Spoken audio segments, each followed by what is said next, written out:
Hi everyone. So let's talk about a cold case that happened back in 1981. It's been 40 years since 51-year-old Sarah Jeanette Benson was murdered. She was found shot on January the 2nd, 1981, after she came home from a shopping trip in Terre Haute, Indiana, which is about 21 miles from her home in Farmersburg. Miss Benson lived in Farmersburg, Indiana, and Farmersburg is a small place with only a population of 1,118, according to the 2010 census that I got from Wikipedia. Farmersburg is in Sullivan County, and that's located in the southwest part of the state, as you can see. Her husband, who is now deceased, was at work at the time that she was attacked in her home. And she may have walked in on someone, or they could have been waiting for her. Don't know. But a witness seen a blue sedan parked in her driveway right before she had returned home. And another witness, or it could have been the same witness, I'm not sure, said that they had seen a white man who was wearing a vest get out of a vehicle and knock on their front door. He was tall and thin and maybe in his 20s or around in his 20s, so that would make him probably in his 50s today, somewhere in his 50s.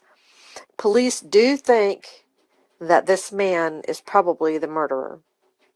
So that's really all the description that I can find out about him. I have looked and there's really not a whole lot to find. There were a few different descriptions of the car though, and the color, like one person said it was shiny blue and another person said that it was robin egg blue. And then somebody else said that it looked like a very clean vehicle. So it may have been a fairly new vehicle. Of course, then the witnesses believed that the car was either maybe a Plymouth Valiant or either a Chevrolet. It was a four-door sedan, but it had missing hubcaps. And it didn't say how many missing hubcaps, it just said it had some missing hubcaps. Facebook has an Indiana cold case page that I'll leave the link to at the bottom, as well as all the other links where I get my information from.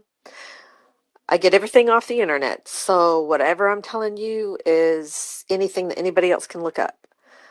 But I dug around to see if I could find any more photos of Mrs. Benson, but I only found the one. I wish I had more photos to show you. I just can't find any. I hope that maybe somebody out there, and I know this is an old case, a 40-year-old case, but maybe there's somebody out there, maybe they'll remember something. Maybe one of the witnesses that remembered the other stuff about the car or about the man, maybe they'll remember a little something else. Maybe they'll remember if he had a mustache or a beard or long hair. Maybe they'll remember what kind of shoes he wore or anything. Anything minute. It can possibly make the biggest difference in a case and maybe even solve it, which is what I hope for here in this case. So if you or anyone out there knows anything about this case, please call your local law enforcement agency. And you know, Miss Benson, she has two daughters. Her husband's already deceased, so he died not knowing who killed his wife. She has two daughters out there, and I'm sure they would love to have this case solved. I mean, could you imagine what torture it would be for you not to know who did this to your mother and why they did it? I mean, why would somebody do such an awful thing to somebody else? So let's try to help Miss Benson's family and get this 40-year-old cold case solved. Okay, thanks for listening.